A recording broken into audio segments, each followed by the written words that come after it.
in the formalities to be held in the following days as final preparations are made for the state funeral of the late Queen Elizabeth II. We will be joined live by Henry Ridgewell, who is at the Hyde Park in London. For more, let's begin with the highlights.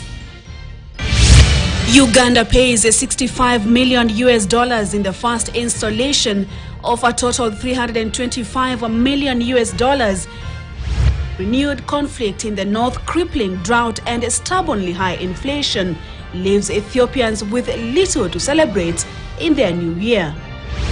And many Africans reflect on the tragedies from colonial times, including events that occurred in the first decade of the late Queen Elizabeth's rule. Plus, Chad's heaviest seasonal rainfall in more than 30 years left parts of the capital N'Djamena navigable only by boat and forced thousands to flee their flooded homes.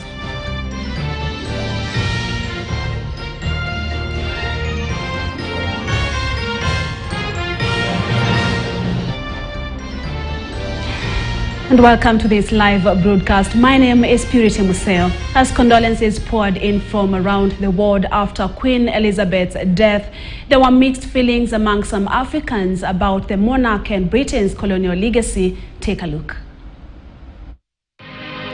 As condolences pour in, there are mixed feelings in Kenya and among some other Africans about the late Queen Elizabeth and her country's colonial legacy. Britain once ruled more than half of Africa. Many have fond memories of its longest-serving monarch, who smiled and waved at crowds in 20 countries across the continent during her 70-year reign. But others remember colonial times, like the brutal 1950s crushing of Kenya's Mau Mau rebellion as the sun set on Britain's empire. 98-year-old Kenyan Gitu Wakahengeri was 17 when he joined the rebellion against British rule. He says he mourns Elizabeth as a human being, but won't forget being detained in a camp by British forces, beaten and denied food. They occupied my land, my birthright, he says. I am not a believer of forgetting. Therefore, we will say, okay, you did what you did. You have said you have written an apology, a regret letter. If you want to apologize in the future, you can do so. But we will not forget, I personally will not forget that I was incarcerated for 7 years. I cannot forget I was put together with my father. I cannot forget I left my children for 7 years without food, without education. That I will never forget. The tragic news reached Princess Elizabeth and her husband while in... Elizabeth was on a visit to Kenya, aged 25, with her husband Philip, when she learned of the death of her father, King George IV, and her accession to the throne in 1952. She was to return many times to Africa as Queen. Kenyan cartoonist Patrick Gathara encouraged people not to forget Britain's colonial past. There's a tendency by some to sort of say, well, the past is the past, just ignore it. It's a nice old lady who has passed. But I'm also encouraged by the fact that there's quite, especially online, quite a vocal a number of people who are refusing to be taken in by this. We're insisting that no, the history has to be told as it is. We've got to remember it as it is, and especially now, when all these tributes are flowing, when all the when the fundamentals of that history are being laid down, that we don't accept to be erased any longer, that our stories have to be included in there, the good along with the bad.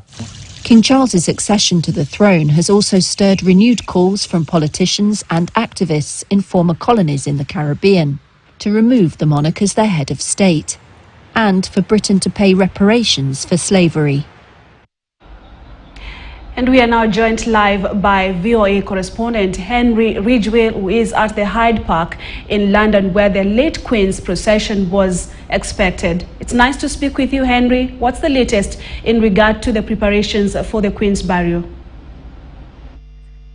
Good to speak to you too. I've actually moved onto the Mall now in central London, just about 200 yards in front of Buckingham Palace, where in about 2 hours' time the Queen's coffin will be taken in procession, led by King Charles III, of course, her first son, with Prince Harry and Prince William following on behind. You may be able to see behind me there are already several thousand people gathered along the Mall and along the route that will take the coffin into Westminster Hall, that 11th century building where the Queen will lie in state for 4 days. And beyond the crowds that are gathering here, there are many more thousands, tens of thousands of people who have already begun queuing overnight through central London in a line to see the body lying in state in Westminster Hall in the coming days.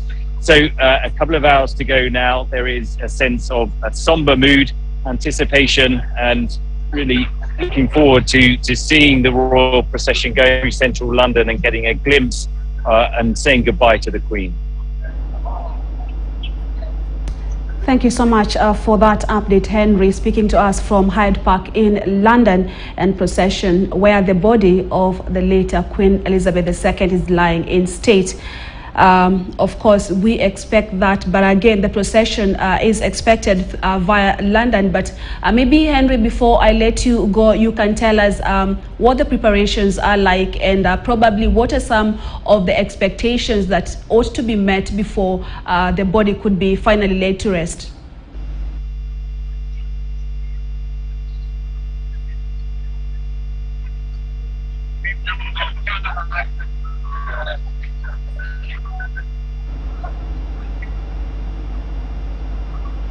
Henry, I'm not sure that you can hear me, but my question would be, what are some of the preparations that are expected before? I know the procession, again, is expected via London, but again, what do we expect before the body of the late Queen Elizabeth II could finally be laid to rest?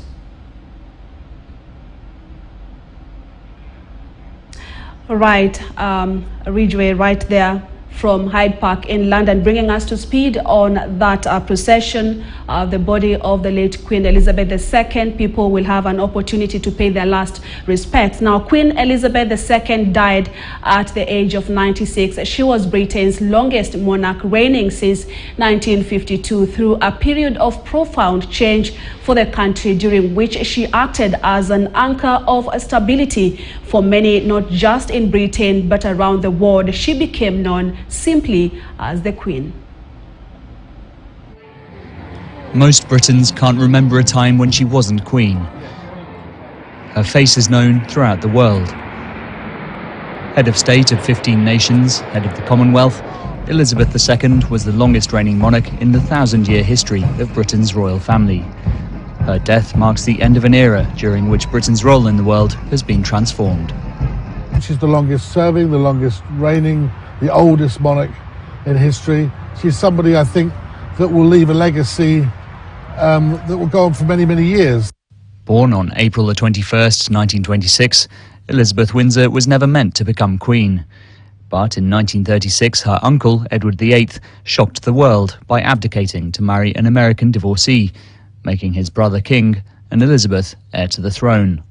When George VI died in 1952, Elizabeth became Queen at just 25 years old. Her coronation the following year was the first internationally televised live event.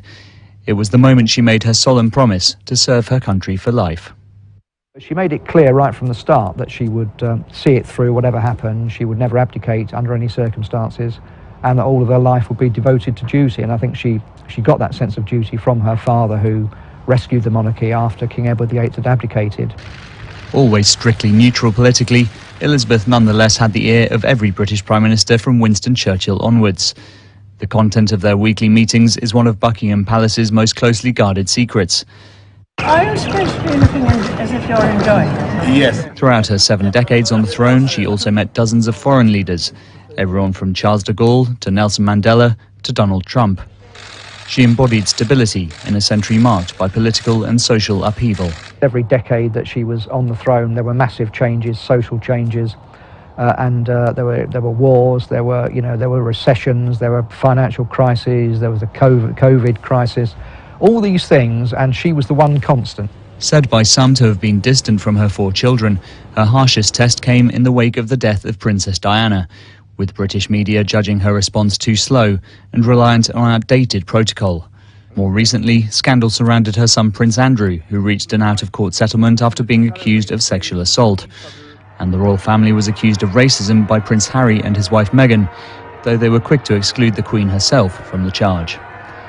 Throughout it all, she has remained a steadying figurehead at the top of the institution. I mean, the Queen throughout her reign has been, I think, very stoic. She has been very enduring because she's understood that her position was not to make sort of sudden or perhaps dynamic moves, but to kind of be a more constant presence and also to listen. And I think that's something that she did very well very early on in her reign. She really listened and learned.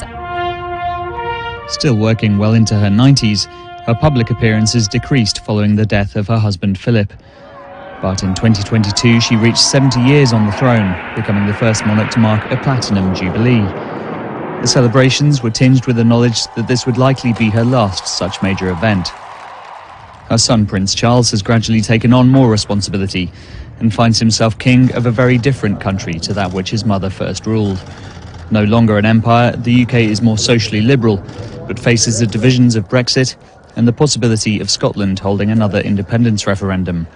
But with the royal lineage assured for 3 generations through Charles, grandson William and great-grandson George, Elizabeth II has departed knowing she fulfilled her principal duty, to guarantee the continuity of the British monarchy.